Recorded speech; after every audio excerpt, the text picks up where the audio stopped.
written production of the Recreation Centers of Sun City Incorporated and is intended for the sole purpose of informing our Recreation Center members. Any duplication, copying, transmission, broadcast, or use, including electronic and social media, is strictly prohibited without the prior written consent from the Recreation Centers of Sun City Incorporated. Thank you for watching.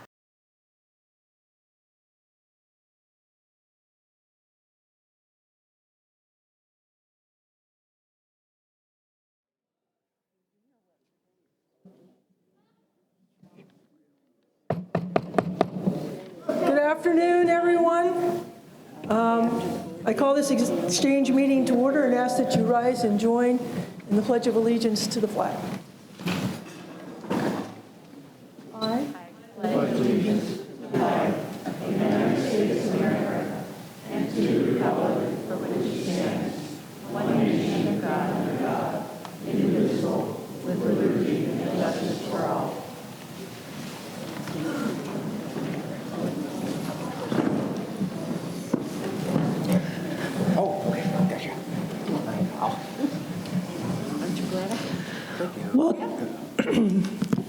Welcome to the exchange meeting for April. I'm Kat Fimmel, the president of the 2023 Board of Directors. This meeting is audio and video recorded by the RCSC management staff. Please be advised that there is no recording of this meeting by any individual. Please take out your phones and electronic devices and place them on the silent mode. I will try to remember at the end of the meeting to have you turn them back on. Now I'd like to introduce the Board of Directors. Vice President McAdam. Yep. Secretary Jean Totten. Welcome Hello. Back, Jean. Treasurer John Fast. Hello. Director Steve Collins. Hello, everyone. Director John Nowakowski. Good afternoon. Director Denny Nichols. Greetings. Director Jeff Darbitt, and Director Jim Ruff. Hello all. Glad you came. We are glad you came. Introduction of management staff. Bill Cook, the General Manager. Good afternoon, everybody. Kevin McCurdy, the Director of Finance. Good afternoon. Mike Whiprud, Director of Building and Infrastructure. Hello. Chris Herring, Director of Operations. Good afternoon. Brian Duthu, Director of Golf and Grounds. Hello. Mike Dearmeyer, Director of Bowling.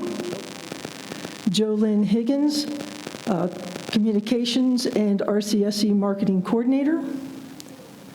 I'm not sure if Polly is here. Not yet. Okay. Marcia Johnson, the Corporate Executive Coordinator. Hello. Teresa Serino, the Director of Events and Entertainment, up in the booth. I also want to recognize Alan Kleinhans and Carly Young, our audiovisual engineers. Yay, yeah, all right. And our timekeeper, Tracy Bussabarger. Thank you, Tracy. Okay, before we open the floor for member comments, are there any comments from the Board of Directors?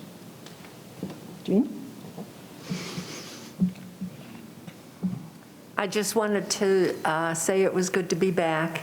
In case you didn't realize, I was one of those that had COVID, but I have tested negative.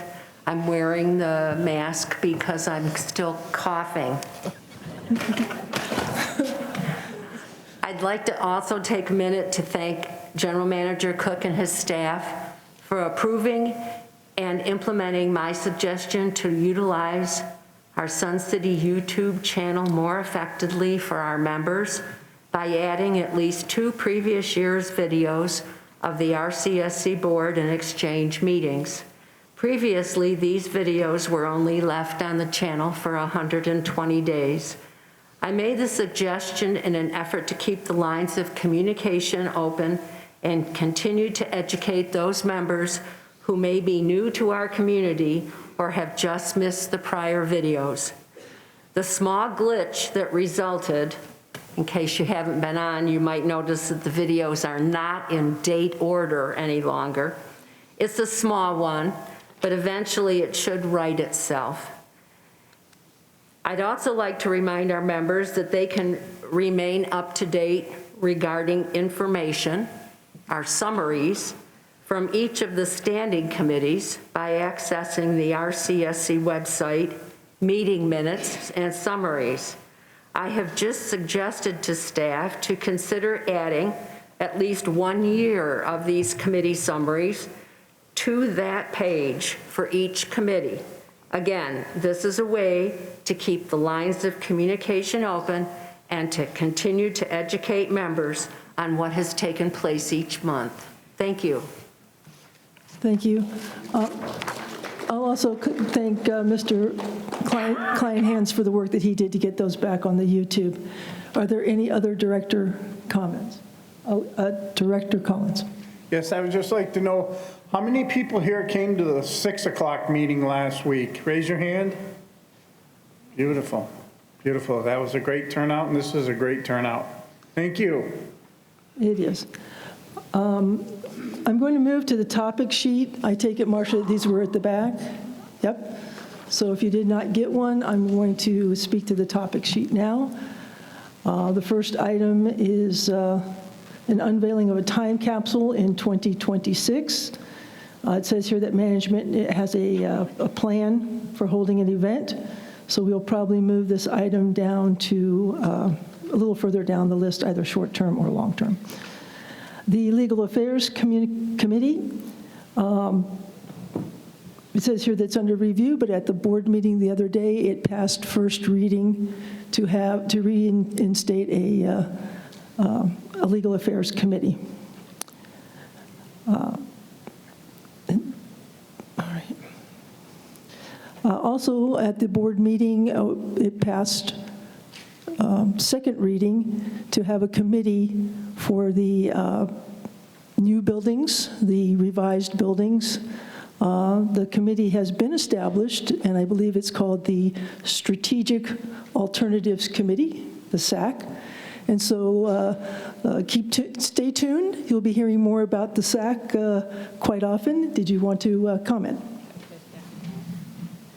So it's not quite right to say that this committee has already been established. We do have a few positions open for people who are from the neighborhood or who would be interested in serving as at-large members. The board will end up appointing people to these positions, but we do welcome any inquiries from anybody who would like to serve on this committee. Starting on April 21st, it will be meeting weekly on Fridays at 2 o'clock, I think, at the Oakmont Center. And there will be an email blast coming out, I think, today still. I'm not sure about that, but we've been working on a draft. And we just want you to know that this is an effort not to circumvent member input, but to gather member input.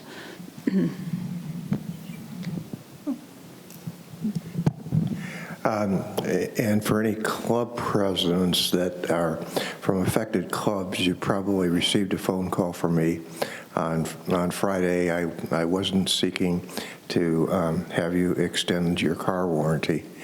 So please feel free to call me back. And if you're able to participate, that's great. Or if you want to have one or more delegates, that's fine as well. Thanks.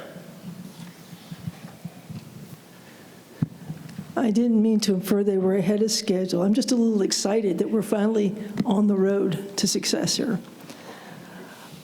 The Best Friends Dog Club Training and Socialization Facility, there's no comment here, but at the meeting the other day, management let us know that they're continuing to look for just the right spot for the Best Friends Dog Club.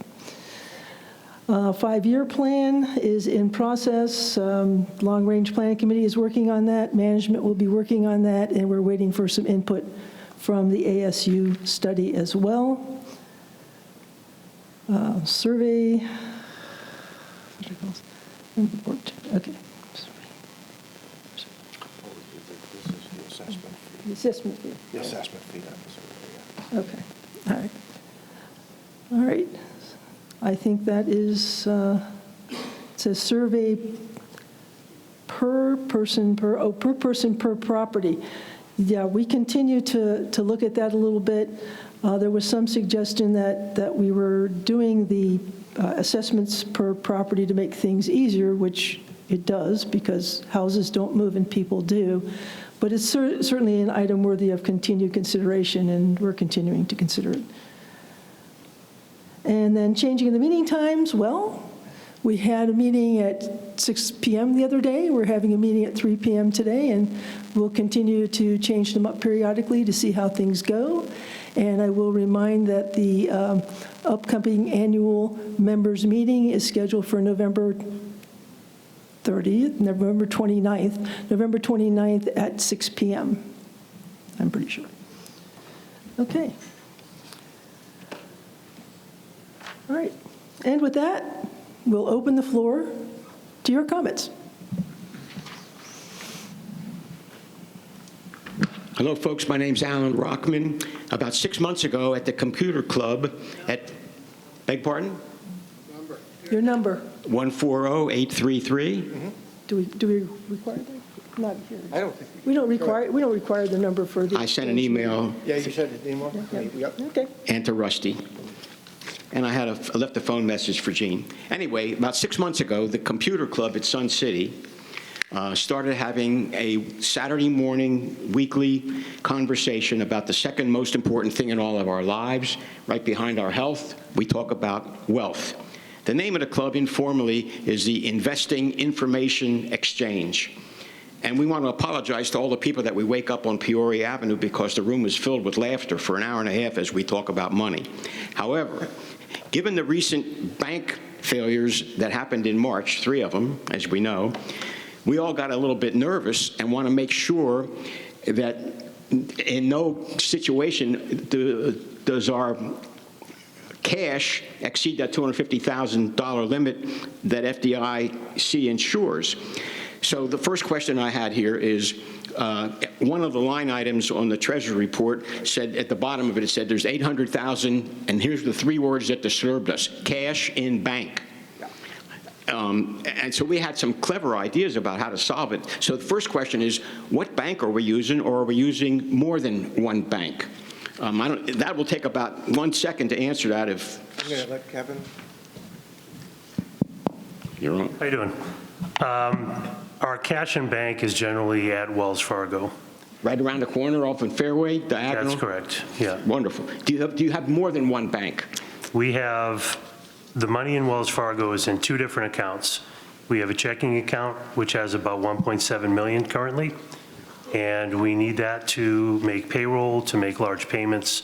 Projects like the lake, we're making payments of $400,000 a month. Right. So we can't keep a $250,000 reserve or balance in our checking account and be able to do business. So we have to keep, and that's about 4% of our overall cash and investments. So we Yes. keep a very small amount of money. What about a money market mutual fund? Have you taken advantage of that? We have another 13 million at Wells that's in money market, which is in Goldman Sachs government fund, okay? And then we have our investment accounts, which are with TD Ameritrade. They are advised by Creative Planning. There's roughly $42 million there, and that's in the PIF fund, that's in the capital reserve, and that's in the operating reserve. Those are pretty evenly split between bonds, excuse me, U.S. Treasury bonds, as well as money market, with a very small amount of cash as well. Can we ask that those details be included in the treasurer's report, or, on a pretty regular basis, so we know what positions are being held in that? Sure.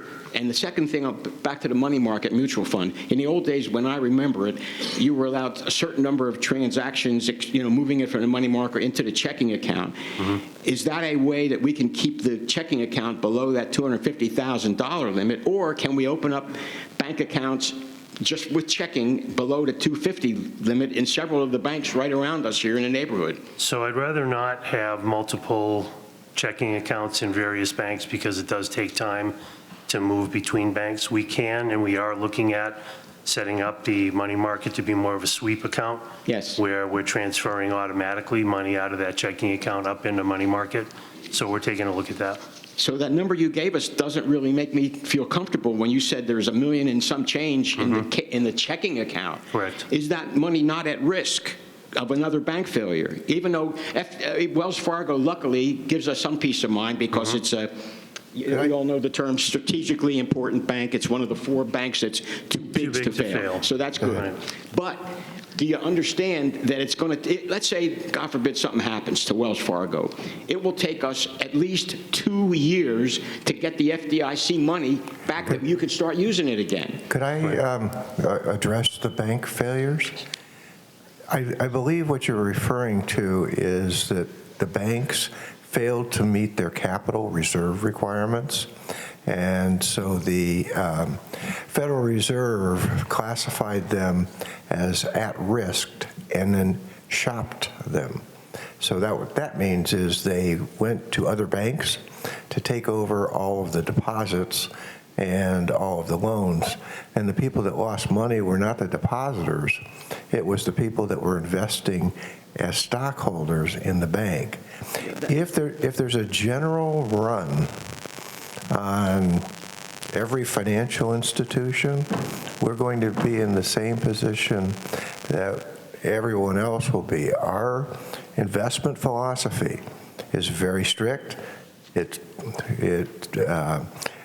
emphasizes security first, yield, and what's the third one? Liquidity. Liquidity. That's number 2. And it's covered by all sorts of internal controls. And I, for one, was against moving that into a board policy where it could be changed by a 5-4 vote. Let's go on to the next question. What fees are we paying for this advice we get from the Wells Fargo guys and from TD Ameritrade? We don't pay for advice from Wells Fargo. We have a company called Creative Planning that helps us on the investment side. We're paying about 0.2% on an annual basis. Of $120 million a year? We don't have $120 million. In the bank, you don't have that we much? We have about $57 million in funds altogether. All right, so 1% of that is? 0.2%. Yeah, I'm trying to do the math in my head. So 0.2 is not an unreasonable amount, but it's, do you know, are there mutual funds as part of your portfolio anywhere now? Are the mutual funds part of the portfolio? Yeah, we have mutual fund at Wells Fargo, as I mentioned, with about $13 million in it. And we also have mutual fund at TD Ameritrade. So let me get this straight. You're paying a 0.2% fee to a guy who buys a mutual fund, all of which have fees incorporated in them as well? Correct. Do you know the fees that the mutual fund charges? That's the 0.2% of the overall portfolio at TD Ameritrade. I thought those were the fees that were being charged by the advisors. What does the mutual fund cost in fees? We don't have a separate advisor for mutual funds. We have an but your advisor is buying mutual funds. Sir?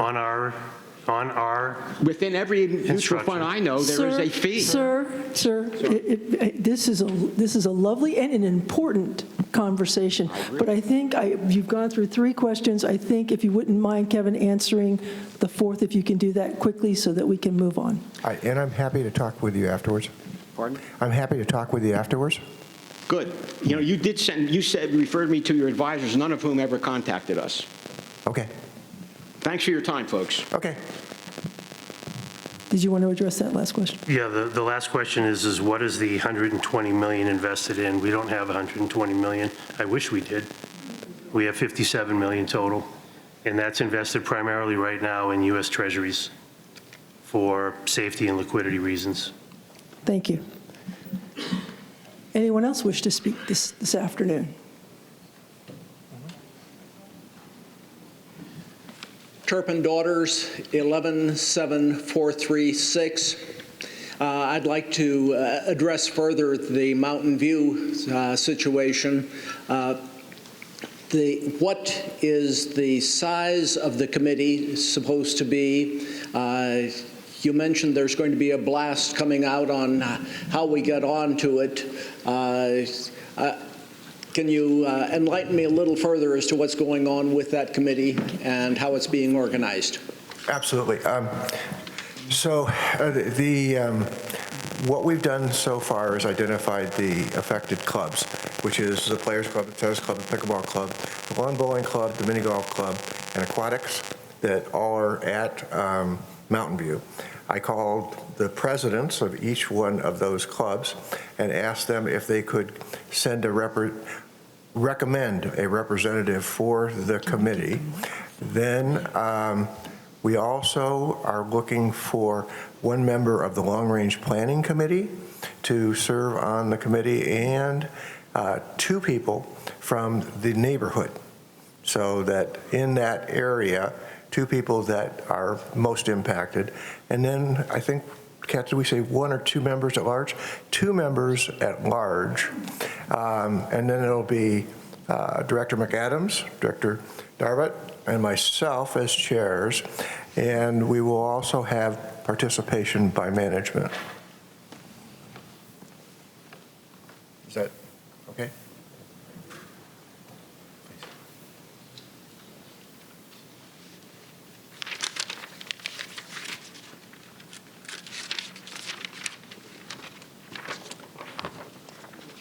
Everything takes me an extra longer. My name is Randy Courier. My number, I guess, is 920-127. I'm a year into my tenure here at Sun City, although I was an executive with Boswell Hospital in the early 2000s before Baylor took over. I think I offer a unique perspective, given my background, and I also see our community a little differently than you all see our community. So I have a couple of questions. What can we do to encourage our local businesses to be more accountable for the quality of their parking lots? No idea to whom. I saw a director of facilities. Any thoughts? Okay. Sir, you're referring to companies' parking lots? In the Sun City area, yes. Any particular parking lot? Yes. Which one? Ace Hardware, Ace Hardware. Walgreens and True Value are both in dilapidated shape, a lot of loose gravel, fall hazards, and they're terrible for a chair. Well, we have Ma'am, I'm no just oversight of Okay. private companies. No problem. I understand that. I was asking if there was anything that this party can do to ask our partners in business to be more accountable for their parking lots. If you tell me there's nothing you can do, I'll accept that answer. I just don't know where to go to try and get something done. Well, I guess what we can offer is to advocate to whoever the property owner is to improve. We have no control over it, but we can just say that our members are patrons of your business, and they've found that your parking lot is a safety hazard. Thank you. I would be grateful. Okay. I navigate through my community on my chair, and I try to stay off of roads because you all are aggressive drivers. And many of you don't turn your necks very well. Del Webb Boulevard is a busy street. On Boswell, you have white lines delineating what I believe is a golf cart lane on the side of the road. Any reason why those are not on Del Webb? Just out of curiosity. The streets are Maricopa County. Okay. So I don't know. So, sir, if I could just add something, there is actually a Roads and Safety Commission that is part of the SHOA organization, which is the Sun City Homeowners Association. Okay. And that might be a good address for you, because we as the RCSC board actually only oversee the facilities that belong to RCSC. But gotcha. That's a common misperception, but SHOA would be a good place to go if you have questions about roads SHOA. and safety. Gotcha. SHOA. Thank Yes. you. I'll try to redirect more towards what might be appropriate. I read in the newsletter that you all have completed a survey. You indicate that you've got the survey, you've got the results. I saw no indication that there was going to be a report. I saw no indication that gave me any indication as to how those results were going to be used. In my experience, I'm a psychologist by training, ran human resources for healthcare. One of the worst things we can do is ask people what they think and then do nothing about it. You run a risk of exactly that if you don't have some way of formally presenting the findings and getting some feedback on what you intend to do. So I would ask that you put together a summary action plan and present it here. And we will be glad to do that. In fact, just before this meeting was a meeting with ASU. We did do a survey. There are results. The results are still with ASU. They are still analyzing the results. We've moved now into a focus group phase. We just completed the focus groups. And from the focus groups, we will now have a work group. And then we're still not going to be done because somewhere along the way will be a second survey looking to provide information about possible future members to our community. So we have not received, quote unquote, a report yet from ASU as to the results of the survey. I understand. I'm not intending to be critical. Just based on what I've read, I thought there were some additional steps that could be taken that I thought would be beneficial. Where do I go if there are problems on your campuses with accessibility issues?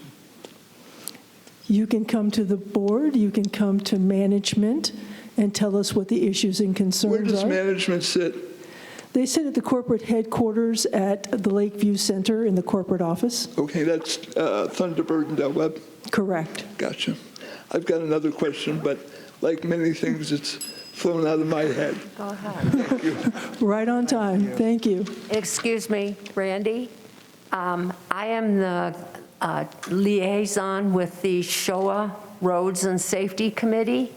The next meeting is going to be on Wednesday, April 19th at 10 o'clock.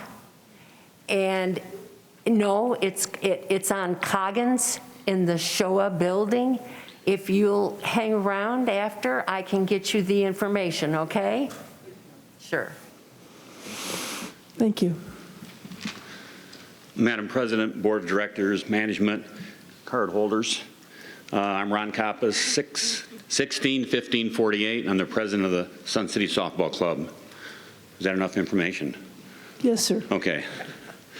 What I want to address today is our softball field, and just to give you an update of where we feel it is as players as far as safety and everything else going on with it. So field safety. It has been brought to my attention that there are outside concerns about safety in our softball field at Sun City. First, I would like to state that there's always a risk when you step onto a softball field. Very seldom are there any injuries worth talking about, but we do have bruises, bruised chins, arms, and strawberries when you slide sometimes. Nevertheless, we want a safe field. This is what we have done as of late to continually work towards a safer field. We took a field trip to Tempe a week and a half ago, and 12 members of the softball club traveled to Tempe to consult with a city staff to pursue the feasibility of adopting some of their field practices. We were greeted by Bob Brentlim, who gave us a tour of 2 fields and explained in detail the operations of the field maintenance and answered all of our questions with great professionalism. The goal for the day was to see if the polymer that they put on their field is safer and a better field than we have. And the following is the takeaway. Their field has a 4 to 6 inch base with a polymer product mix of clay. It is topped with what is called a coffee grinds, which is what it looks like. It is also called a stabilizer solution dustless mix, or a hill topper, including the base liquid conditioner and their work towards providing a unique surface. After our visit, we appeared to be, several conclusions were drawn about that field and our field back in Sun City. So these are quotes from the 12 players that went. I'm not there yet. This is what we came up with, but then there's going to be 12 quotes after that. In working for them, since we are they're under severe water restrictions and mandated by the city of Tempe, they had to eliminate the water. That's why they brought the polymer in. If they put the polymer down, there's a rain, and it rains for 2 to 3 days. It takes 2 to 3 days to get rid of the water because it has to evaporate because of the polymer and the way it is. Remember, it's a waterless field. So they have to use pillows, their pillow puddles are called, and they soak the water up and they take the water away with those. There were uneven spots on the field that caused, so when there's a hump on the field, I'll call it, and the granular material is on there, and you stepped on it, it makes it slippery. So that was one of the problems with the field. There could be potential injuries because of that abrasive material. Visually, the Sun City field was viewed as more desirable and more, for most players, returning with the attitude that our field, with some research and professional assistance, would be more than satisfactory for our league play. One thing I would like to do would be to pull the coffee grinds off of our field and bring in a laser box scraper, scrape the field, level it, disc it, recompact it, put the coffee grinds back on, and then water it, and we'll have a perfect field. And it also will be a safer field. Who were the active players that went on the field trip? They were comprised of former coaches, school administrators, builders, and players that have decades of experience on a softball field. These are the 12 quotes from the 12 players that went. Quote number 1, the field manager was very knowledgeable and how to take care of the field. I agree with the concept that field maintenance is one of the most important aspects of quality field. Quote number 2, it was great to see what the other people think is great. And then, in capital letters, we came back to see what our field is like. With a little more work on our field, it could even be better in capital letters. Quote number 3, I believe that we have one of the best fields in the state, and once we control the maintenance of our field, it will be the #1 field. Quote number 4, the field in Tempe was very hard, pressed my key into the surface, it went in 1/4 of an inch. The granular mixture placed on the top would act as an abrasive lubricant, increasing the likelihood of slippery and injury. Quote number 5, the statement that struck me the most was, after a heavy rain, it took 2 to 3 days to drain the field, unacceptable for our club. Quote number 6, we're continuing to tweak our field, but we're on the right path. Quote number 7, this decision was driven by a mandate to reduce water usage. This is in Tempe. What they chose to do works for them. Haven't seen their fields left with a unanimous opinion that our field is better. Quote number 8, adding water to our fields, adding water is a whole lot cheaper than what the changes would be. The question is water usage cost to the overall cost of replacement. That's a good question. I'm trying to read the quotes the way they wrote them, so give me a. Number 9, I feel we would see more injuries due to the hardened surface.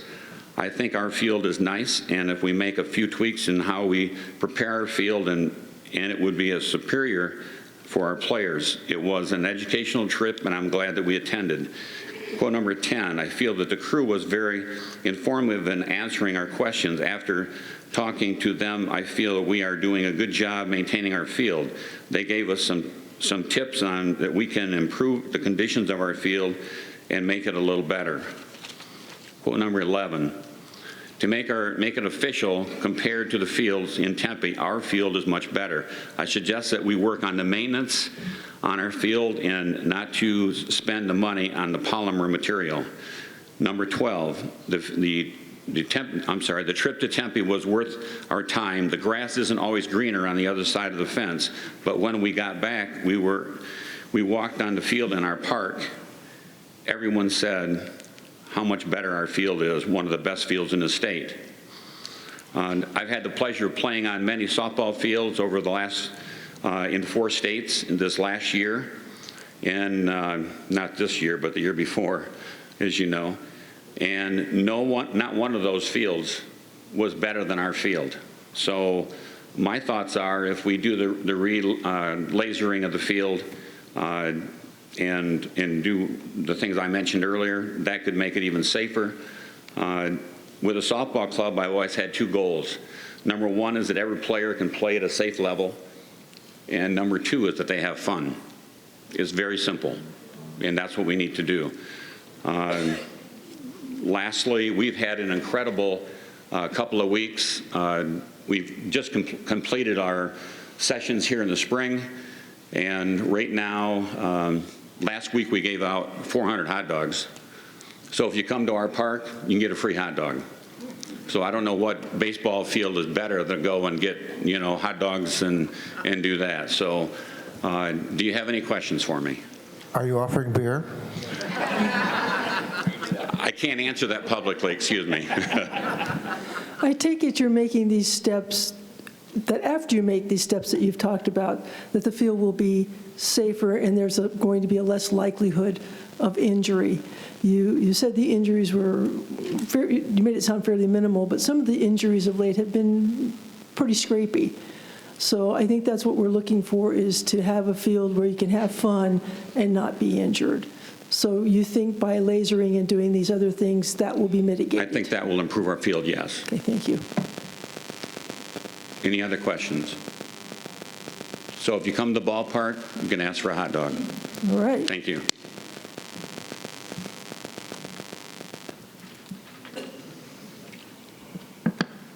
Claudia Wilson, 145604. The federal government has set a goal to make half of all vehicles sold in the U.S. beginning in the year 2030 zero-emission vehicles. This will spur a huge growth in the EV charging station industry in the coming years.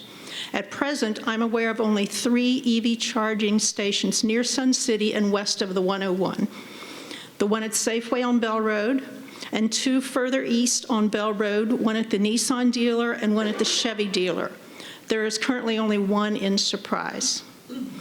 I propose that RCSC form a committee to research and consider becoming a site host for EV charging stations at one or more of our larger rec centers. This is basically how it works. Site hosts are the landowners that lease a portion of their property to an EV charging station proprietor who installs, owns and operates, and maintains the charging station. In addition to leasing the land, the site host also provides the electricity to run the charger. The details of the agreement between the site host and the station proprietor are set forth in a contract, which, among other things, specifies the level of the charger to be installed, higher levels charge faster, who will have access to use the charger, members of the public or by subscription, and the amount of revenue the site host will receive from the EV station proprietor, not only for use of the land, but to offset higher electricity bills. This would be a steady source of income for RCSC, not to mention a service to our cardholders. A recent study found that the higher level chargers can charge your EV in as little as 30 minutes, and we're all here for more than 30 minutes at a time. Considerations would be, first of all, location for the stations, and I mentioned the larger rec centers such as this one, Lakeview, Fairway, places where there's a large parking lot and we would be able to designate a couple of spaces for an EV charger. Also, infrastructure. Would our center's electric capacity need to be upgraded, and how much would that cost? Would it be cost effective, and how long would it take for us to realize that amount? And then lastly, regulations and required permits. So I'm just making a proposition. I'm not an expert on this subject. It requires further study, but I think it's worth looking into. Any questions? Do you think the Long Range Planning Committee would be a good starting point for this? Possibly, yeah, but I don't know what you mean by long range. This is going to be happening like tomorrow, and because the goal is for 2030 to have 50%, and that's all cars sold in the U.S., not only made here, sold here. So it's going to be a booming business. Yeah, okay. I'm just trying to think of a good starting place for it. I know that the Long Range Planning Committee last year, was it, had some discussion on EV charging stations. So, but there could be other committees where it would fit. Right, and this is part of the legislation that was just passed in the last few months ago in Congress, and so it may be new opportunities that weren't existing at the time that they looked at it. And I would just make one other comment. The place to start is the Department of Transportation. They've got a lot of good information on this. Well, the place to start here, I would suggest, and I don't mean to put you on the spot, Mr. Nichols, but the Technology Committee has part of its process EV stations. Okay, And good. so I would probably ask Mr. Nichols and the Technology Committee and Mr. Cook and management to just begin to take a look at what could be done. Perfect. Thank you. One quick item, if you have a prepared statement that you were reading from, if I could get a copy of it, I'd appreciate it. Sure. Thank you. How's that for service? Thank you, ma'am.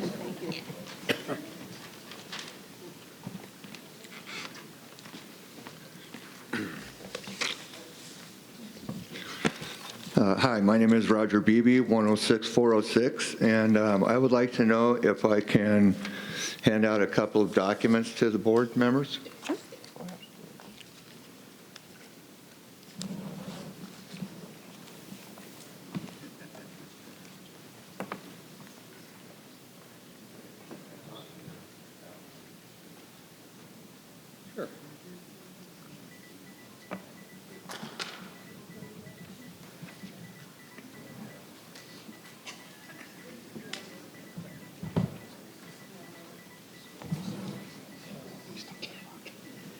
Okay. Okay. Oh, no, thank you.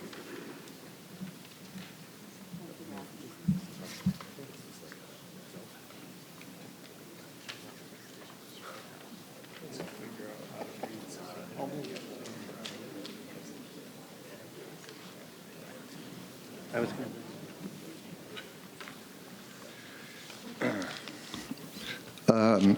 First off, I'd like to say that I appreciate all of you people sitting here at the desk. I wouldn't want to have any of your jobs.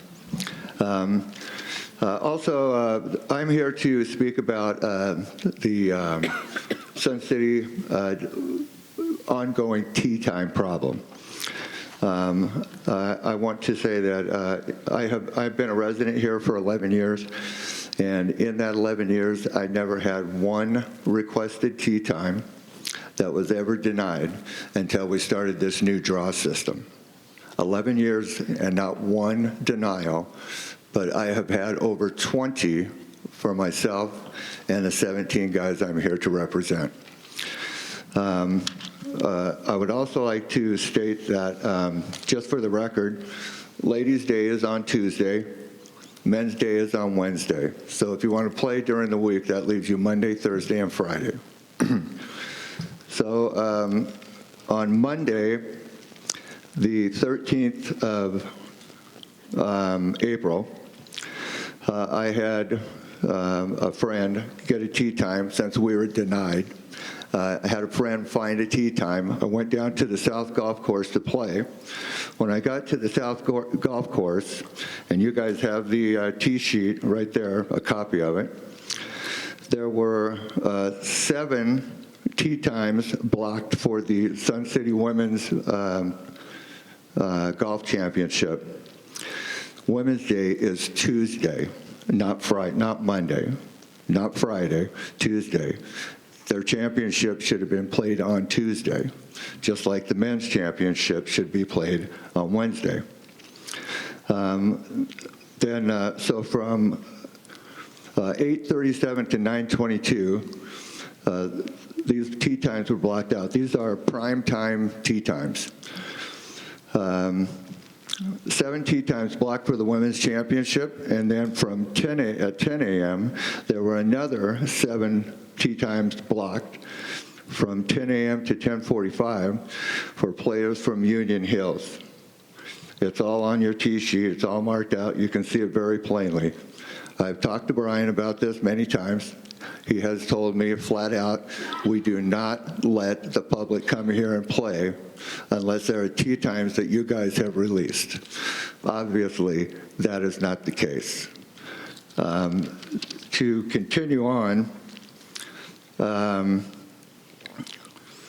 the following Friday, April 7th of 2023, I was lucky enough to get a tee time to play. When I got to the golf course, I looked at the tee sheet again, and what do I find? But from 10 a.m. to 10:52, there were 2 blocks of time, 2 blocked out, apparently tournaments. The Safeman tournament, which went from 9 a.m. to 9:52, and then the Union Hills group again from 10 o'clock to 10:52. Now that takes 17 tee times away from Sun City residents. These people are supposed to be playing in the afternoon, or they are to take up tee times that are released or not used by Sun City residents. That is not happening. That is wrong. It's absolutely wrong. We, as residents of this city, pay through our fees for every activity that's offered in Sun City. We also pay for the maintenance and continued use of the golf courses through our passes and our tee time, our green fees.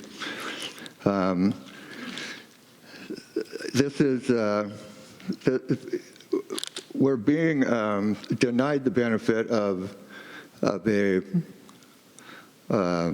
fees that we're paying, and the non-residents are sitting here getting the benefits that we should have at no real cost to them. They're paying the green fees. That doesn't come even close to what the rest of us pay for this activity. Now, this is not an accusation. This is not something that I'm making up. It's not something that I can't prove. You guys have the proof sitting right in front of you. And, you are our only avenue of, your only recourse. You guys are the liaison between us and the powers that be. And as representatives of the residents, I don't see how that you guys can sit back and allow this to happen to us any longer. I think that's about my share of time. Thank you. Mr. Yes. Duthu? Mr. Beebe? Yes. I just want to first thank you for coming and making your comments and try to clear up a couple of things. On the ladies' events, the outside of Tuesday play, and I can't quote the exact number, but both the men's and ladies' clubs have a certain number of events that they can schedule outside of Tuesdays and Wednesdays. I believe that number is right around 20 events throughout the year for both the men's and the ladies' clubs, of which I believe you're talking about the Champion of Champions tournament that the ladies played. That's one of their events that they can play outside of Tuesday.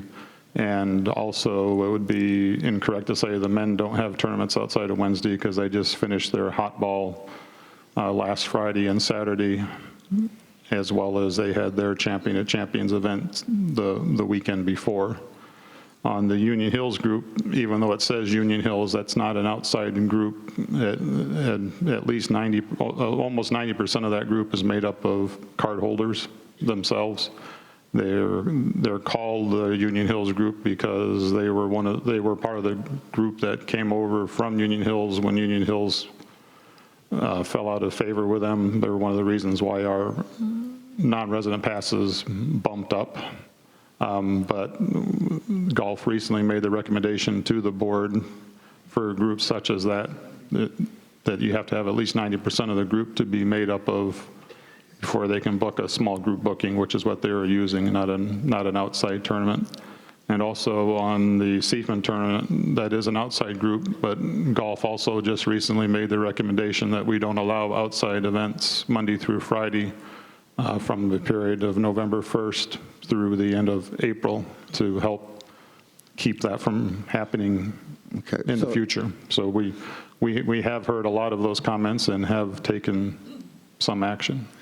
I have a question about why would you have to make a recommendation that outside groups are not allowed to have a tournament at our facility and knock us out of our times? Brian, I've had 20 tee times denied since you started the new system. The system doesn't work, it's broken. This is not pointed at you, and it's not pointed at any particular person. I'm not taking it personally. I want it to work for everybody. I mean, as far as for allowing outside play, up until several years ago, Golf wasn't finishing anywhere near the black, and we were doing everything we could to try to not take money out of residents' pockets that don't participate in golf and don't wish to participate in golf. Obviously, that's changed, and we're having to change with it. So, outside events didn't really, we're playing 50,000 more rounds than we did 4 or 5 years ago, so that's part of the reason why people are getting rejected at a little bit higher clip than they ever have been. So it's about the money then? Is that what you're saying?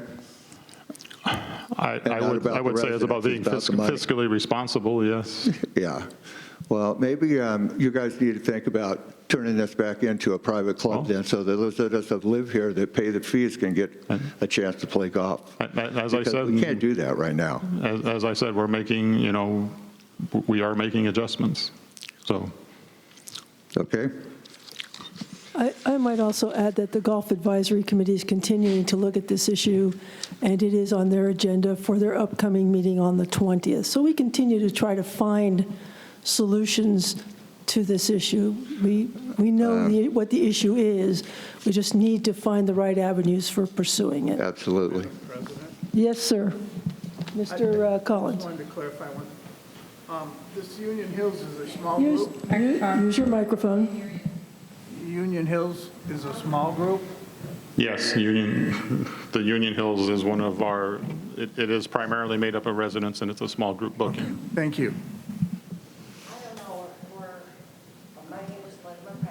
Linda, could you please step to the microphone? Over here at the podium, ma'am. Yeah.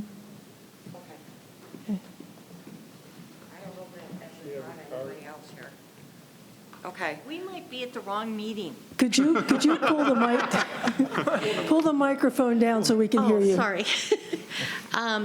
We came here to talk about a homeless encampment in our neighborhood. Oh, yeah. But is this just about your properties that, okay. Well, this is the RCSC. We operate the recreation centers. Only, yeah. Yes, I realized that as I was sitting here, I'm going, uh-oh. Yeah, the Sun City Homeowners Association deals with property types of issues. Is that Showa? Showa. In that office. Yeah. We have somebody who is providing housing for homeless drug addicts. Yeah. We find needles on the street. There's nothing. Bottles. What can you do to help us? We have no protection here. We have no police. The posse doesn't help. And neither do you guys. And you've brought this matter to the attention of the Sun City Homeowners Association? Yeah. They're building on their patio with plywood, and when I called Showa, they said, there's nothing wrong with patio improvement. Oh, thank you. So. Who you? Okay.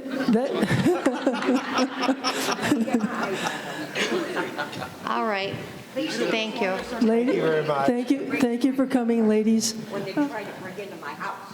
Yes, ma'am. That's a problem I have. Are you? Okay. Thank you. Thank you, ma'am. Thank you. Thank you. Mark Littau, 22422. I'd like to briefly discuss the golf lottery survey results spreadsheet that previously was emailed to the board and management. It shows the results of 38 lottery submissions in March on Mondays and Fridays. All these groups followed the same protocol, requiring single tee times using time and random regulation course selection, and preferred time 10:30, earliest 8:30, latest 12:45, 4+ hour window. The main takeaway from the survey, while 74% of lottery users received preferred tee times, 18% of users were rejected or outside a 4-hour window of 8:30 to 12:30. Based on this extremely broad selection protocol, denying almost a fifth of lottery users a tee time is not an acceptable result. And not included in the survey, results are much worse for any groups of under 30 players seeking multiple tee times in the lottery without the benefit of pre-booking as a small group. These groups are routinely rejected in the lottery. The number of available tee times are not increasing and will be decreasing. Courses will be closed for various maintenance and overseeding work, resulting in worse lottery results. In contrast, the number and size of these pre-booking groups are allowed to increase in size and number. Some groups are currently pre-booking blocks of 1.5 to nearly 2 hours of tee times. Approximately 17% of Sun City cardholders are in pre-booking groups and currently are allowed to pre-book approximately 33% of Monday and Friday preferred tee times of 9 to 12. That's more than their fair share. Small groups pay for the privilege of playing together as a group and to have advanced guaranteed tee times, but the preferred tee time should be shared equitably with lottery users. Possible remedies: restrict the percentage of pre-booked preferred tee times to 17% or equal the percentage of small group players relative to all Sun City Golf card holders, and reserve an appropriate block of preferred tee times at all regulation courses for lottery users.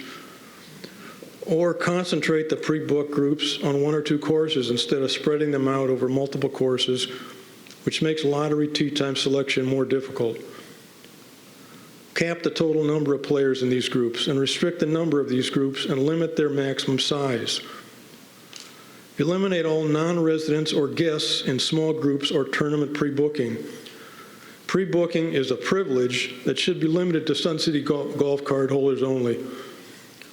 Allow all residents to book earlier than all non-residents. Restrict non-resident yearly card holders to booking 4 days prior to tee times, and keep non-resident day players at the current booking 3 days prior to tee times. Improve the golf calendar by abbreviating the small group names so the complete block of pre-booked tee times can be shown, including times not available when split sheets are used. Thank you, and I hope this ongoing process will result in a fairer reservation system for all Sun City golfers. I have copies of the lottery survey if the board wants any copies. We'll take a copy, thank you. And thank you for your comments. Madam President? Yes, Mr. Cook. Thank you. If I could just address, we have absolutely heard, the issues with respect to the lottery. I know Brian has looked at that, and I believe our bump rate is somewhere around 11 or 12%. Correct me if I'm wrong. It's 11%. And so I know 11% may sound like a lot, but it's basically one out of 10. However, we hear you. We want to make it better. So we went to straight sheets.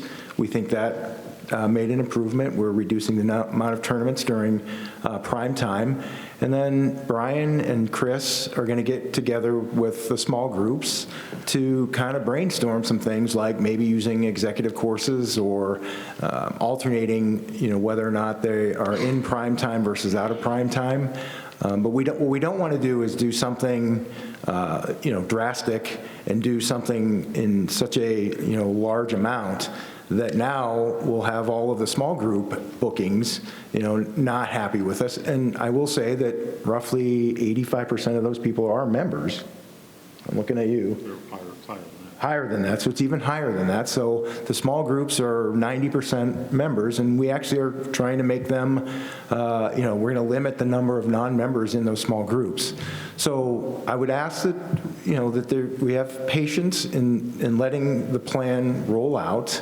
And, as we continue with these incremental changes, we hope that it will come to a happy medium for all of us. But it's never going to be 100% where you're going to get your lottery results, favorable. It's just never going to get that way. So, people are running out of patience, and the survey we did is 18% were bumped, not 11, and using our protocol. We use, it's a straight number. We use the number of people who put in the lottery and the number of bumps. We track that. We have that data. So, using a smaller sample size is going to produce different results. There could be a group that has, a smaller sample size that are getting bumped 5% of the time or 8% of the time. So we have the entire sample that we're utilizing, and it's 11%. Well, you need to understand, too, that the small groups are less than 20%. So you're doing a lot of stuff for them and working with them, but are you working with the 80% of people that are complaining? We are. I believe we are. I don't think you are. Okay. Sorry. Thank you, sir.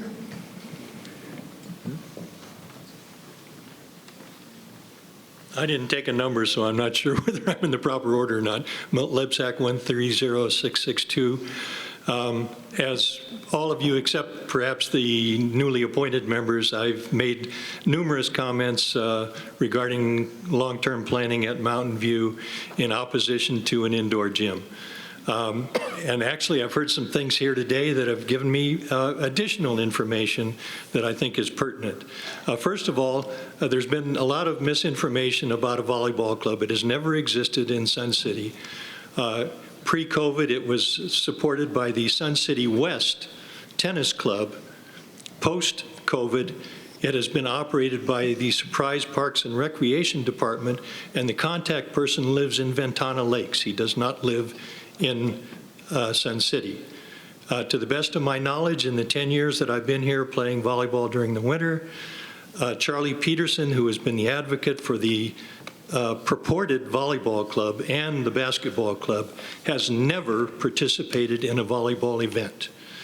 The two programs that are ongoing are conducted by the Surprise Parks and Recreation Department and the Rio Vista Parks and Rec, which is part of the Peoria Parks and Recreation Department. The two additional things that I've heard here today that I haven't really mentioned before, the gentleman talking about the softball club, talking about injuries. Injuries certainly do occur in volleyball and basketball. They've occurred numerous times in the volleyball that I have played in Surprise. Every person who plays there signs a waiver to pay for their own medical expenses. If there's a major accident, that liability falls upon the owner of the building.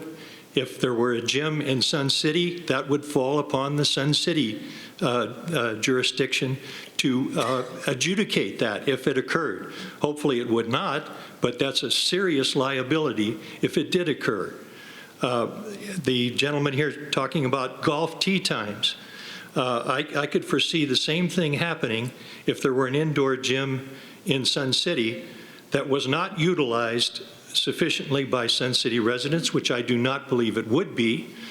Then the surrounding communities would be aware that there was an existing indoor gym that they could use, and the liability for any accidents that might occur to residents or non-residents would fall upon Sun City management. I believe this is another very valid concern to the potential expense in addition to the building, operating, and maintenance expenses of an indoor gym. And I've stated numerous times that, to the best of my knowledge, there is not an indoor gym in any senior community in the United States. There has been some talk about one in the Villages, which is a much larger facility in Sun City in Florida. That's the only one that I have played in senior events in numerous states and have never played in one in a senior gym in a senior community. So I'm a snowbird, and I will be leaving this week, unfortunately. So, or maybe fortunately for you, you won't have to listen to me for the next 6 months. But I feel very strongly that an indoor gym should never be built any place in Sun City, let alone at Mountain View. Thank you very much. Thank you.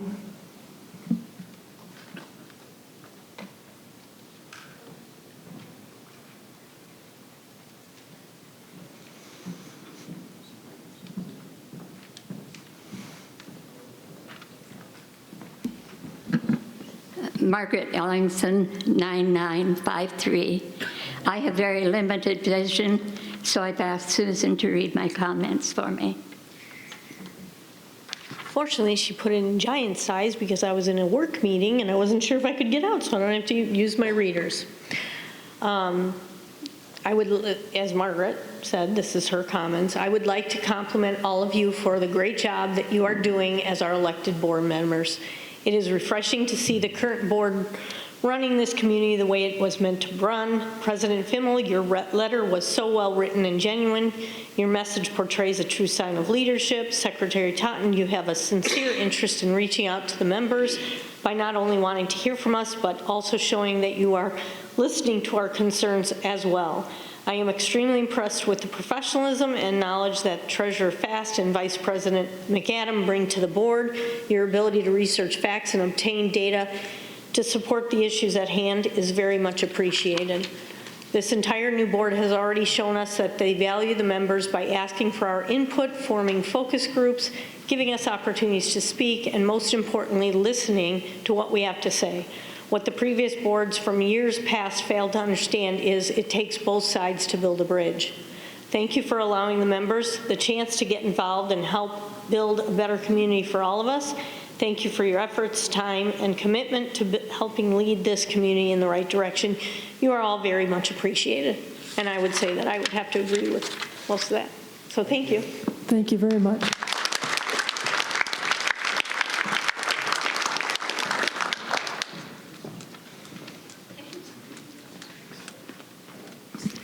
Good afternoon, Sherry Marcio.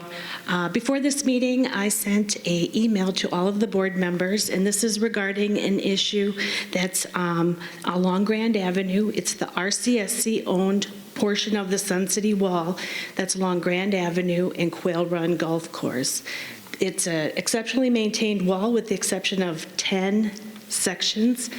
And what's happening is the water from the golf course is deteriorating the wall. It's causing peeling paint, and the email that was sent has a PDF with pictures, and it has a recommendation to remove some grass area, replace it with rock, reposition the sprinklers to maintain the integrity of the wall. It needs to be looked at because daily it's getting soggier. Thank you. Thank you. Thank you.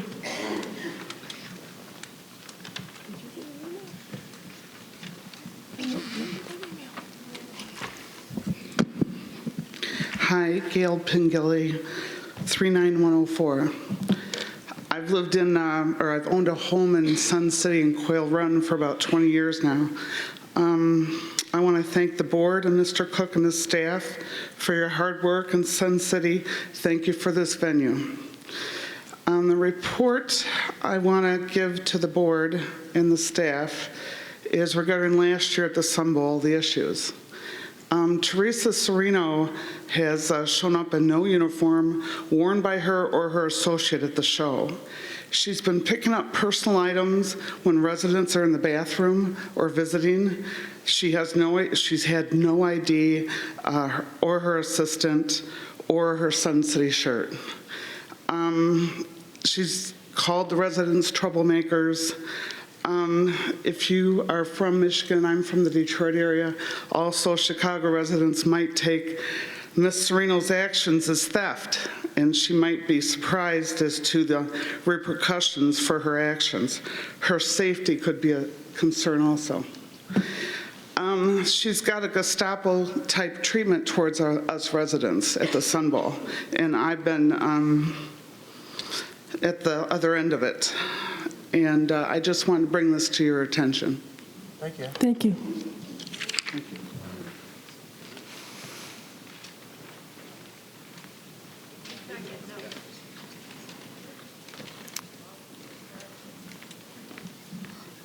Janet Curry, 155488, and welcome to the 2 new board members. Thank you for serving. I would like to better understand RCSC's process for implementing building plans, particularly the PIF projects, specifically how they progress from an idea to design to determination of the scope and cost, the selection of the architect, construction manager, and the contractor builder. I'm somewhat confused because at a recent meeting, the director of building stated that the Mountain View project would soon be ready for bids. Not sure how soon. And Mr. Cook's last management report, he wrote that the initial meeting of the owner, which I assume is RCSC, architects and contractor was held, and I was not aware that a contractor had been selected. I realize that Mountain View has been put on hold, but this is the last meeting that I can attend until November, and I just don't want this in the back of my mind until then. This process just seems different than what I am accustomed to. I've been on boards of directors that have had major building projects, specifically school buildings, and a new hospital, an entire medical complex campus. In all of those projects, our boards were involved every step of the way, including selection of the architect and contractor when bids were opened. In addition to where we are at Mountain View, we have recent history with the Grand Recreation Center and the Lakes Maintenance Shop. I understand that nearly $4 million was spent on the maintenance building, and it has been said that Grand came in at about $10 million, but I think that might just be a rumor. My question is, what is the process on these large projects, and how much is the board of directors involved? Is there some way that we could get some information? Is there a procedure, a written procedure, or anything like that? General Manager Cook? I don't know if you want to address it, but so to answer your question, it's not a simple process, but the simple answer is yes, the board is absolutely improved, or a part of the process. We have a bid commission that has to get, in which there's 3 members of the board are on that bid commission. They have to sign every single bid that goes through. So whether it's the architect or the contract manager or, whatever components over $25,000 that are associated with that particular project. And then especially with respect to Mountain View, when we did choose our contract manager, which is Alston, that happened probably 6 months ago? It was in October. It was in October. We had, we interviewed, we went out to bid. We had a huge RFP that went out. We had 3 contractors that bid on it, 1 no bid. And we had 2 board members, 2 or 3 board members.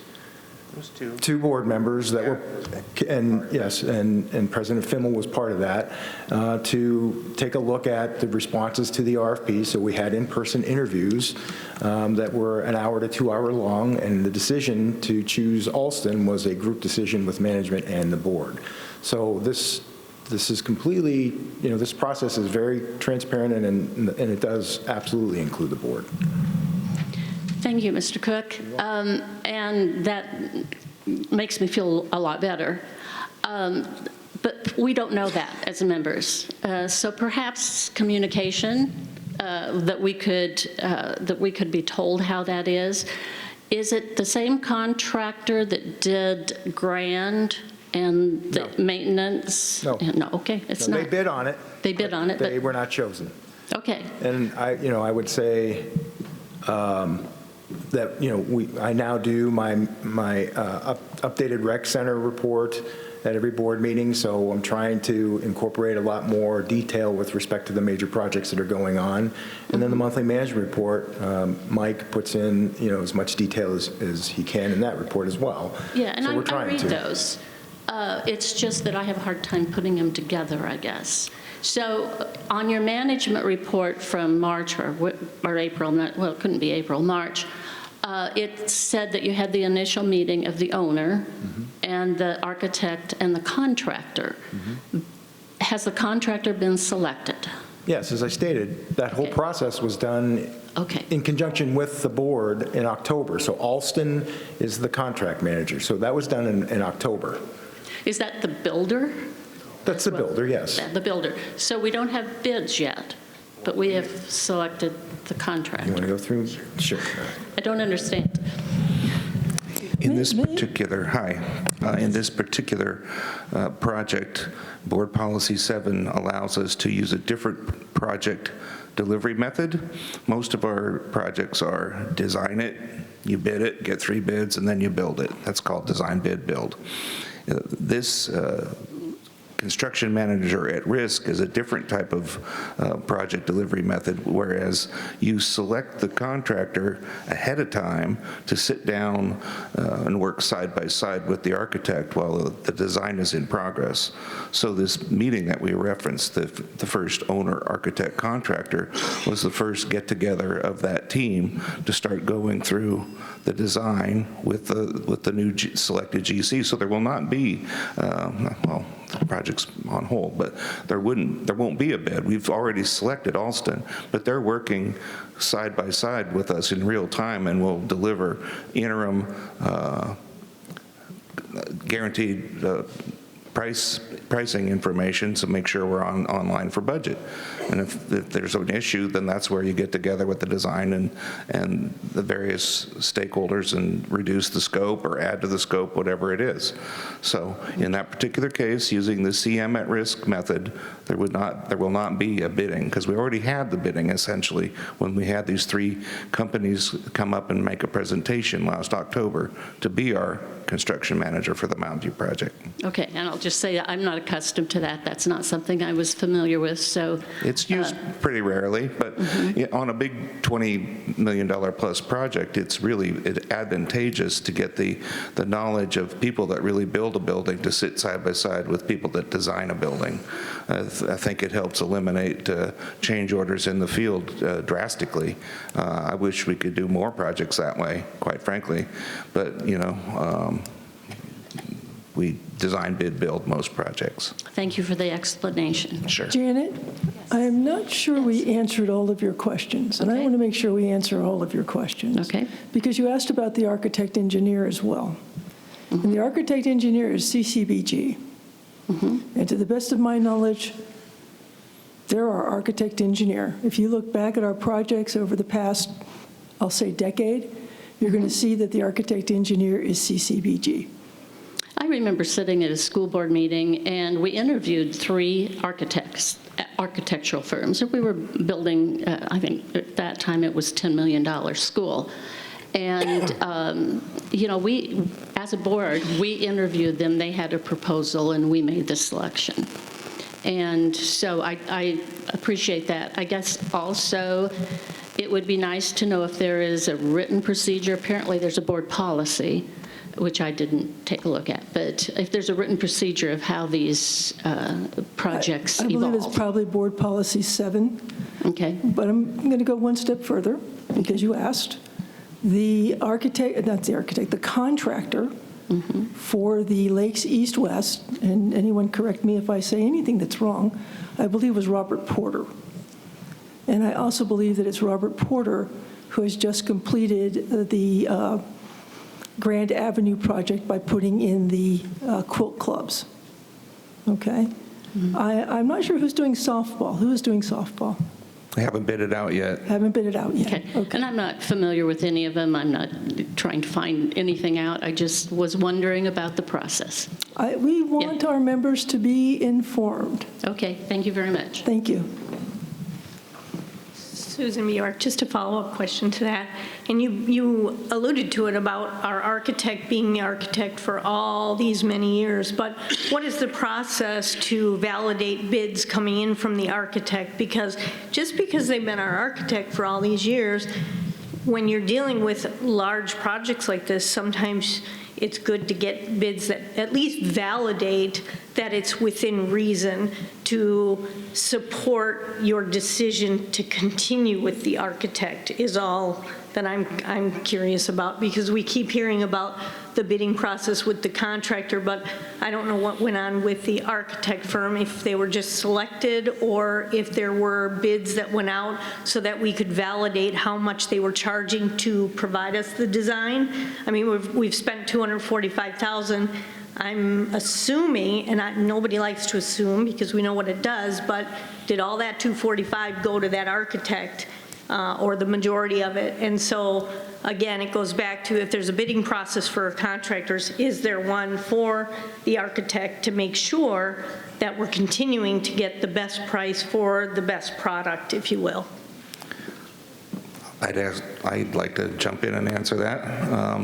We have a long-standing relationship with CCBG. They're like a professional service provider, kind of like lawyers. You can shop the price. You could probably get a better price, maybe not. But these folks have intricate knowledge of all our facilities and have for 10 plus years, 12, 15 years, I think.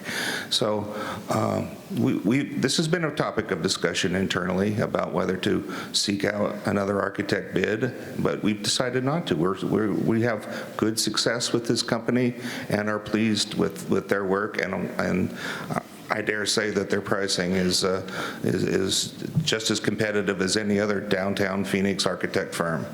Just to sidetrack that, we did use another architect firm before I came to this position in 2018, and they had horrible luck with a cheaper architect, and we fired them and went back to CCBG on that particular project, which was Bell Social Hall. If I could add, I'm sorry to interrupt. If I could just add as well, is when in my entire career, I've been on the other side where I am the provider, and I've been on the side of being the customer, and you try and build relationships with your vendors and become partners and make them partnerships.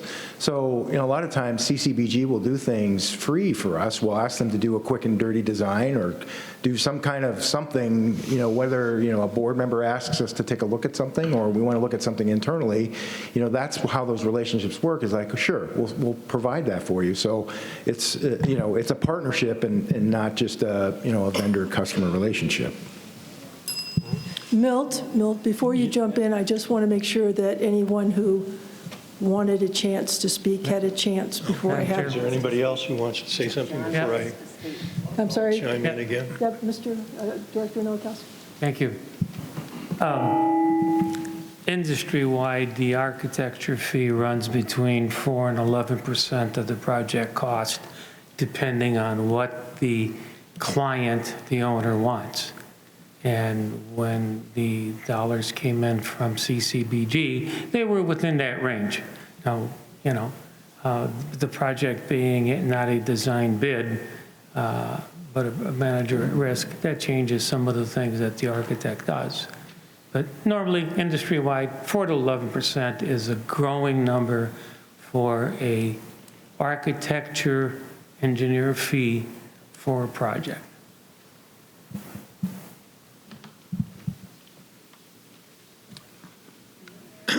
Well, the more I hear about the discussion. Milt, I'm sorry. If you indulge us another second, Director Totten. Sorry, indulge me 1 minute. Know nothing about architecture and contractors, et cetera. When we went to CCB&G to get this bid, were they given an amount of money that they were to work with? Or did we just go and say, build us a theater, gym, and a new pool. Go ahead, you can answer. When we went under contract with them, we worked with them over a period of several weeks, and it turns out to be a negotiated percentage of the proposed budget at the time. $22 million, I believe, was the number we gave them. Again, that's the number that we felt for construction, not owner costs, permits, et cetera, et cetera. Thank you. But it does fall within the percentage that Director Nowakowski just mentioned. And I will add, we did not accept their first offer. I mean, we did negotiate down the percentage, so it's we don't accept that first offer. We always negotiate down. Go for it, Milt. Okay. This is a lot for me to swallow here, but the bottom line to me is, when do the Sun City residents actually see a design of the project that might be built? There's been serious controversy, not only about an indoor gym, but about the possible elimination of pickleball courts, the possible elimination of lawn bowling, the renovations to the pool, the Performing Arts Center. All of these are controversial subjects. When does the residents actually see what the design of something that might be built is? That's the bottom line to me. Bill, one of the goals we have for the Strategic Alternative Committee is that the designs will be seen as they're developed and the ideas, so that it'll be real time, and that hopefully as real time as we can get, and it will be interactive, i.e. there will be some electronic form that you can comment, because I know people are going to be in Minnesota or, Washington or wherever, so we have to use the technology to get people involved, keep them involved, because at the end of the day, we want everyone to be knowledgeable of all that went into it and accepting of the fact that it's the best that we could do.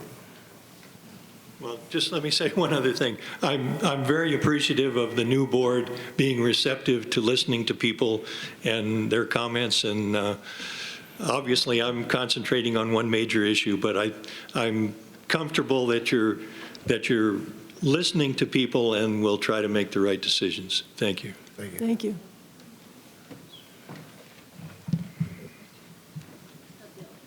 Before you say, can I say something in regards to that? I just want to say that the drawings are on the website. I had emailed Mr. Cook, and he emailed me right back. You have to look under recreation centers, and you go to Mountain View, and I don't remember where you go then. But Phase 1 and Phase 2 are on the website. The originals. No, go ahead. Is the design that's available on the website now based on a previous design or on possible alternative designs? What's on now would be the original designs. Okay, that's what I think there are serious flaws in those designs. Thank you. Thank you, sir. Bill. Mr. Pearson, would you like to speak? Bill Pearson, 133438. Not taking any chances. Actually, it's not the original design, because that was option 1, and then there was option B1, and then B. Never mind. I wasn't going to say anything, but a couple of things have come up, and I feel it's important to acknowledge Director McAdams' work on asking about flat space, and thank you, Chris, for getting her that information. There's a lot of flat space, and all we keep hearing is we need more flat space. What we find out from utilization is that sometimes that flat space sits open a lot. And unfortunately, everybody wants to do it on Friday night or Saturday night, but there's a lot of nights open. So better utilization of space might be a better answer than just building more elaborate buildings. So that's good to see and hear. Secondly, The golf is still an issue. I'm not going to harp on it because I'm actually delighted that you're turning to the golf community and asking their opinion. But I think it's important to say this. The courses belong to us being all of us, the RCSC and the membership, not the outside players, not the guys that are buying the full play pass. Brian cringed a little bit when I said there was $22 million coming down the road in the next several years out of PIF. That's coming from all of us that buy and live here. And so the idea that we're letting somebody from the outside come in and buy a full play pass, I know the price went up, thank you, that was a good thing. The bad news is what I'm hearing from the golf community that's got their hands in the clay to try and fix it are kind of being pushed back going, let's see if it works. The problem is it's not. It's just not. No matter how you tweak it, when you say to the people that buy the cheapest golf you can, you're going to get the best tee times. If you'll just pay another $2 for your $5 or $10 round of golf, you get pick of the litter. And then everybody else sitting out there that's paying $36 a round or buying the pass, the whatever we call it, the surcharge pass at $800 or $880 or whatever, but they pay every time they play. When they go to pick a tee time, they're not in those groups necessarily. So what we're doing is saying we're going to let the people that buy the cheapest golf available get the best tee times, and then the rest of you schleps get what's left. Just doesn't make any sense. And I know it's been the way it's been forever. Bill inherited it, Brian inherited it, I get it. But the reality is that these tee times belong to the membership, not some guy living in Peoria, not some guy living in Surprise, not some guy living over at Grand who doesn't want to pay the $4,000 for his full play pass. He comes over here and buys it for less. Oh, and then gets the pick of the litter. And I don't want to fix it, not my job, but you got golfers that are part of this community that are saying to you, guys, can we fix it so we're not getting bumped? And Bill Cook said it, and I don't disagree with him. Some people are going to get bumped. But when you give the cheapest tee times, the cheapest round of golf to those players who pay a small surcharge and then preempt all of the rest of the community, and we sell far more golf to full play purchasers than we do the small part. Oh, by the way, they haven't had an increase since 2017. I think I've heard you guys say to me repeatedly, inflation is killing us. But they're still paying $15.50 for a full play round of golf. But where'd Janet go? So when Janet wants to go golf, every year she'll pay $1 more. We raise the price for the guy that's coming once a week or twice a month or 4 times a month, $1 every year, but we say to the guys paying $15.50 who get the best of the best, yeah, you can just stay where you are. This community doesn't belong to a small majority, it belongs to the full majority. And so please listen to them, not me, I don't care if they listen to, I really don't, but you got to listen to them. One last thing, I had a nice chat with Kevin after the meeting the other night, thank you. He's very good to talk to. I don't claim to be a numbers guy. But I would request one possible change to your website. If you could put on there what you've spent on PIF in this community since the day it was passed in 1990, I think it's something we should brag about. You know, when it's 150 or 200 or 250 or 300 million, we should tell people we're reinvesting in our community because it's that important. Just list the projects and how much it cost. It shouldn't be a secret. I had it in one of the magazines I wrote for the RCSC. Pretty simple, but brag about it because I think we're that good. Thank you. Thank you.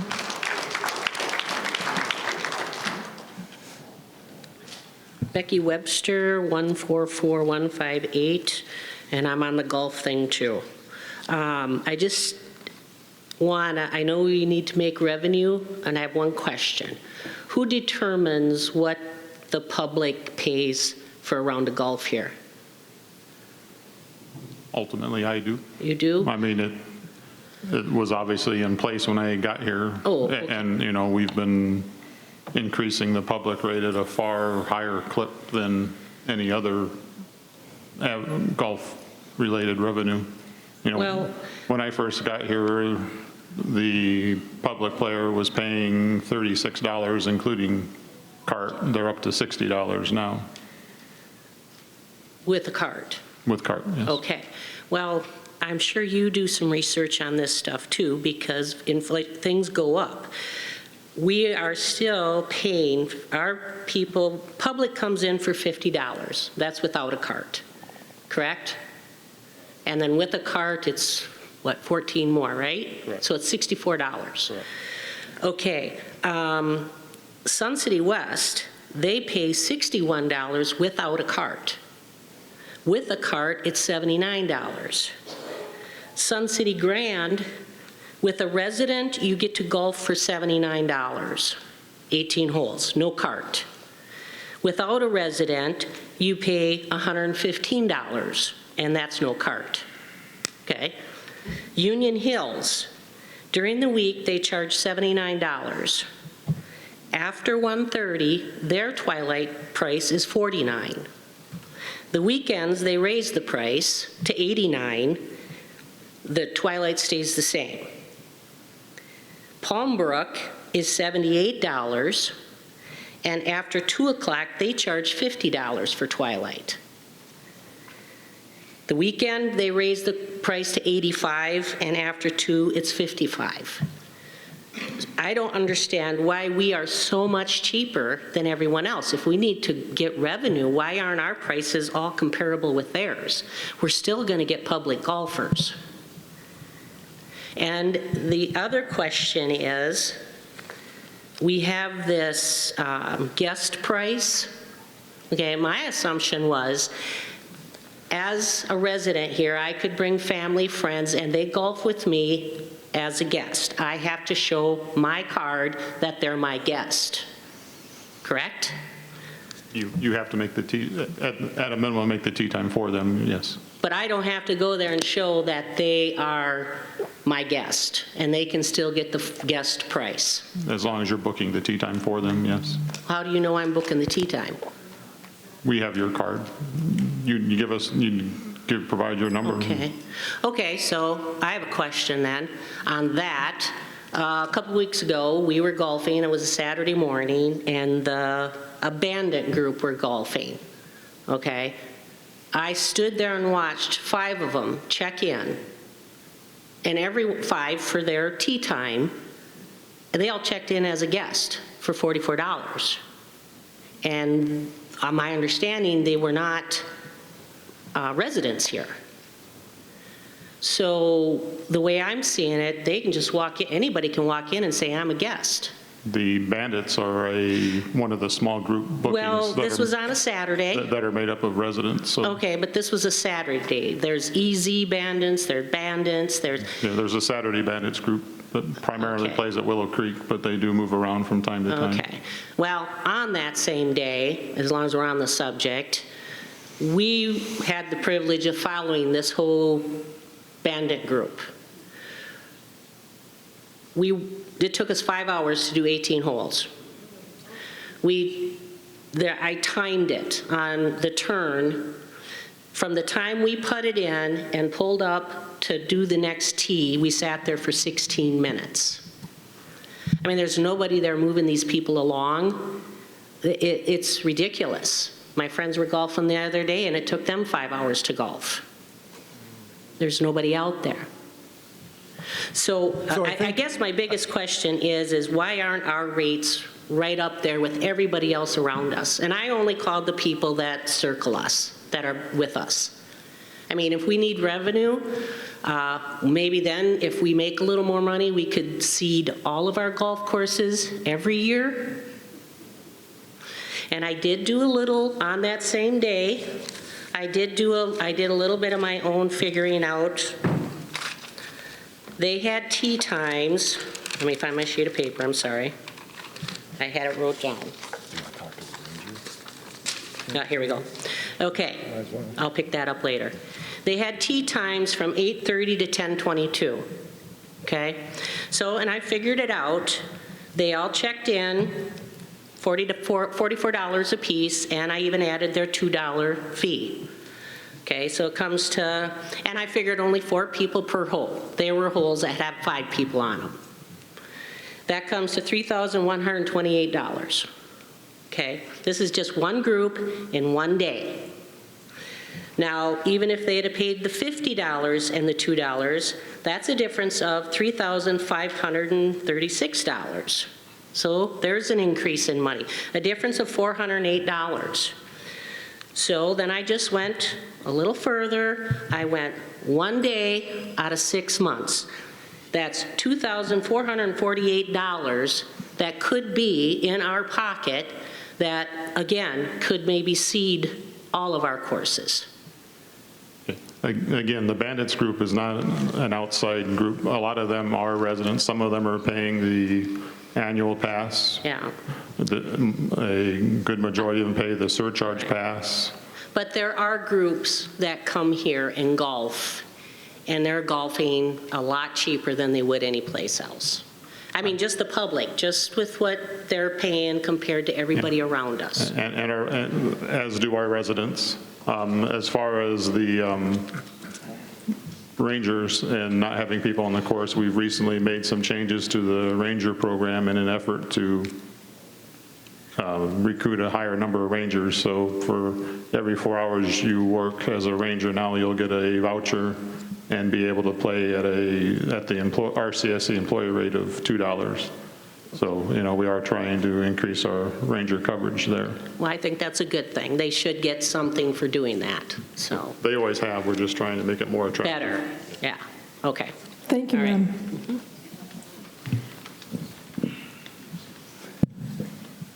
Anyone else?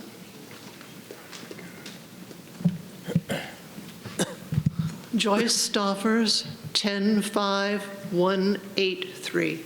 And I just want to thank you so much for having afternoon and evening meetings. I was able to attend the last one in the evening and this one in the afternoon, and I'm happy. It's been a long time. I've been here 14 years and struggle with the mornings with appointments and all, but thank you very much for at least alternating the times. It's appreciated. I wanted to thank our Kat Fimmel for putting the article in the paper February 22nd, and she talked about comment cards at the centers, looking forward to receiving comments and feedback at the rec centers.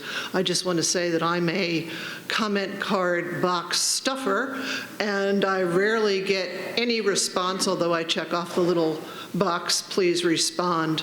And I had suggested before the board one other time to please follow up by putting a number on the comments, tracking them through the system so that I could then follow up and know where it is in the pipeline. I just thought that was a simple request, and it helps you to be more efficient and remain in communication with those suggestions.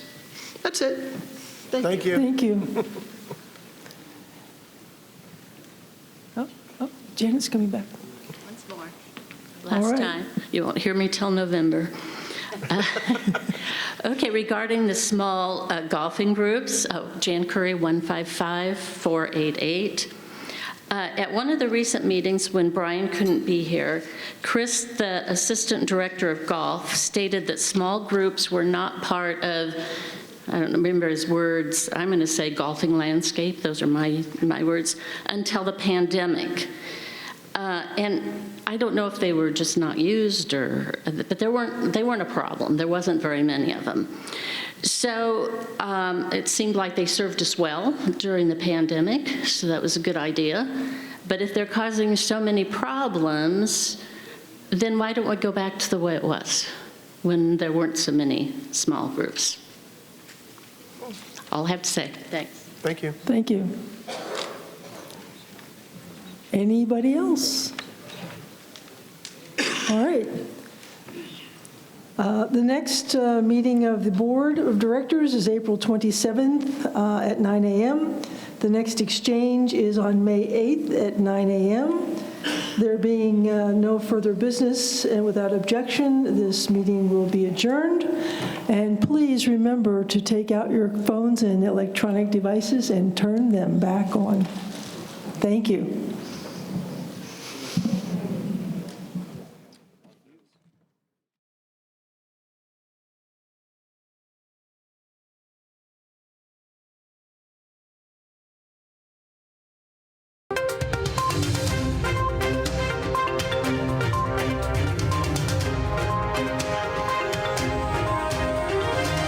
This is a copyrighted production of the Recreation Centers of Sun City Incorporated and is intended for the sole purpose of informing our Recreation Center members. Any duplication, copying, transmission, broadcast, or use, including electronic and social media, is strictly prohibited without the prior written consent from the Recreation Centers of Sun City Incorporated. Thank you for watching.